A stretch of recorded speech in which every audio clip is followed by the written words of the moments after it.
Hi there everyone, so Marcus Vasey here, and I'm going to give a little bit of a spiel about healing and illness, and this is a part two of maybe a bunch of part series talking about illnesses and how they correlate to the way our mind works and the way our emotions work inside of ourselves. So I spoke in the first part of this, although I did a couple of different versions, I think. In the first video, I spoke a bunch about the relationship between mind, body, and emotions, and how it's very, it's impossible to separate our thinking from our body, and every thought that we have, every belief and conditioning and programming that we hold on to on a subconscious level inside of our brain and our mind has a physical response in the body, and every idea that we hold on to has an energetical vibration which translates into emotions and hormones and physical stories taking place and physical manifestations inside of our body. And I threw out the idea that our bodies are just perfect representations of all of our mind and all of our emotional body, and everything is a representation of what we've come here to experience and deal with and practice learning about, learning from, and transforming and changing. And we're in this process of evolution, this process of growth, this process of enlightenment, if you want to call it that, where we are learning more about who we are on all levels, and that must be physical, it must be emotional, mental, spiritual, all levels. It's all one big learning story.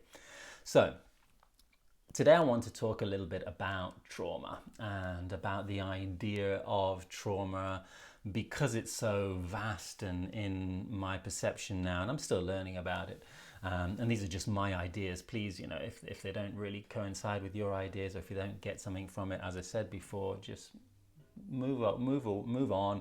Take what you can from what I'm sharing here, and if it helps you in some way, fantastic. If it doesn't, these are just ideas that I'm sharing that hopefully can help you in some way or another. So, coming back to the idea, trauma. What is trauma? When I first think about this word and thought about it in the past, I thought, oh, trauma, that's something big, it's a car crash, that's like a strong abusive experience that you've gone through as a child. That's something really terrible that's happened, that's really marked your life.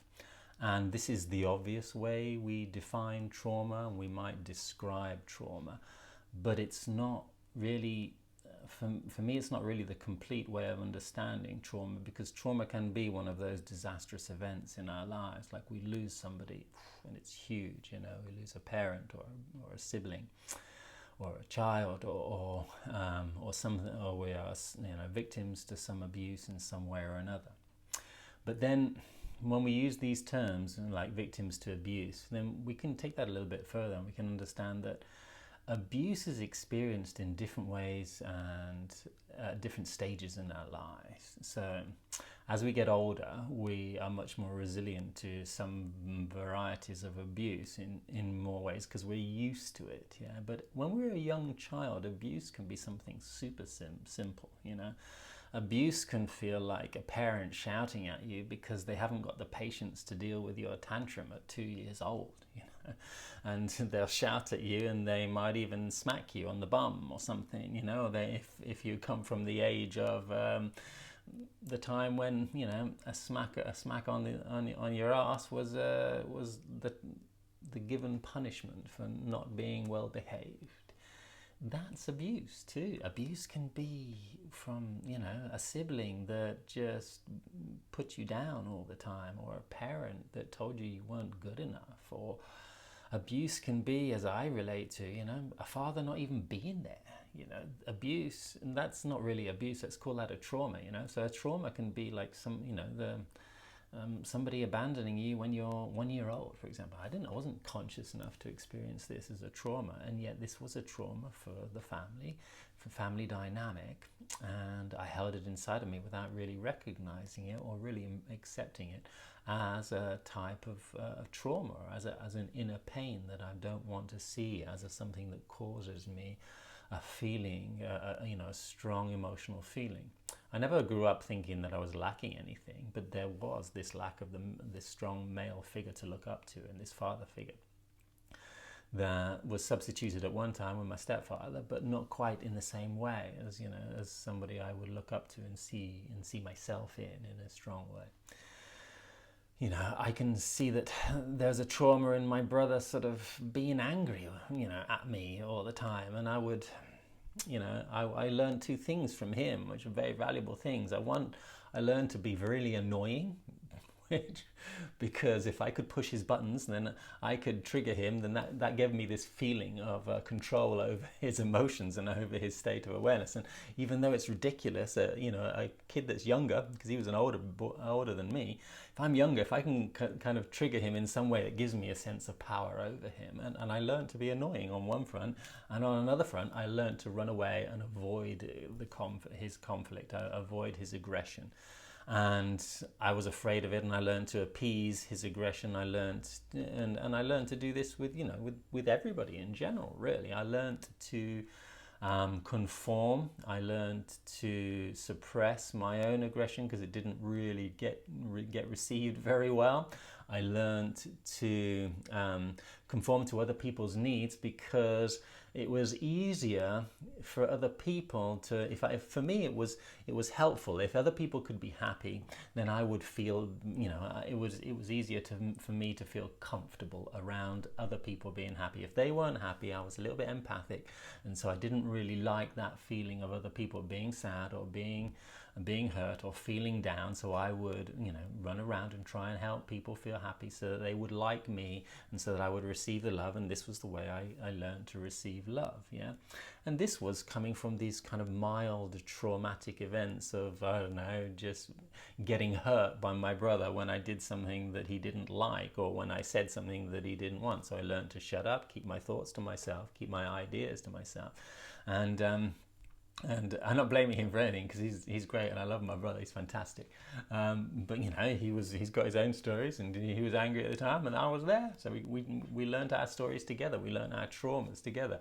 I was bloody annoying and he was a little bit angry all the time, and so I had this allergy in a way to conflict. My mum was angry sometimes too, and I probably, you know, threw it on at her.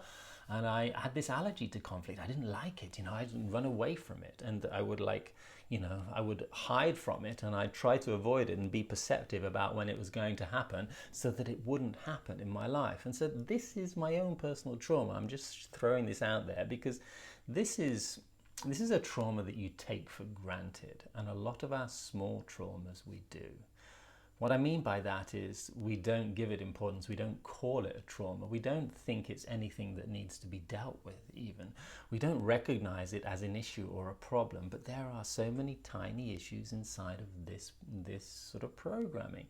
And this is a programming as a kid. You know, if you weren't allowed to shout and scream and yell as a 2-year-old, and you were told to shut up and told to behave yourself, then that's kind of an abusive experience, because as a 2-year-old, you're just experiencing these emotions for the first time. You don't know what to do with them. You have no self-control, so you can't really be expected to, you know, have any self-control or put any limits to your expression. You're just learning what that is, what that's like, you know. And according to the reaction we get, and most of the time the reactions are not going to be very pleasant, according to that reaction, we'll learn how to either suppress or hold back our aggressive energy, or you know, sometimes our desires or our excitement or our joy. And you know, and we have these programs that are just set in according to that.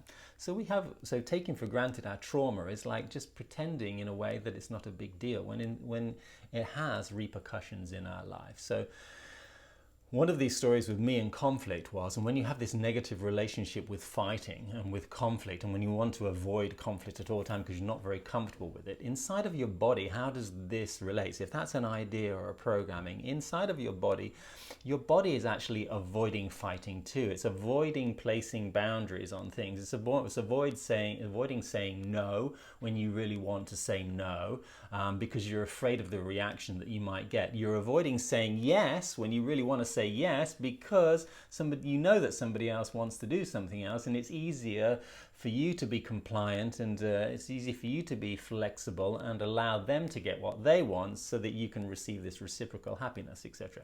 So you learn these patterns, and then, how does your body react to that? Well, if you're not placing boundaries that are good for you, what are your cells going to be doing? Your cells on a cellular level, because this is like microcosm and macrocosm story, they're very symbolically and metaphorically and intrinsically related all the time in every single way. So if you as an individual is not putting your boundaries very well in your environment, then you can expect your body not to be putting very, very healthy boundaries either, which means you'll be open, and you're open to abuse from the outside sometimes. And this reflects in how your immune system works and how well you protect yourself or you don't protect yourself. Your immune system is what says no to some things, what's ready to stand up and fight and things. And if you're not ready to stand up and fight for what's good for you, you can expect your autoimmune system to react in a very similar way. And this is just one way we can understand how our physical body is going to be reacting to trauma. And there's all sorts of autoimmune issues and illnesses, and they're all so varied. I'm just giving you this one example so that we can maybe dive into it ourselves and understand our own stories a little bit more. I had allergies as a kid, and this developed into asthma as well, which is a whole other story, and I'll go into that another day. But the allergy story, for example, is where you're actually fighting something you don't need to. So if you've got fucked up boundaries, excuse my language, but if your boundaries are not very good, you're going to end up fighting things you don't need to on the inside, telling yourself, oh, this is all bad, this is all wrong, and fighting it when you don't need to. Allergies are, stories which are on the outside, which are not necessarily negative in any way, which are not necessarily bad.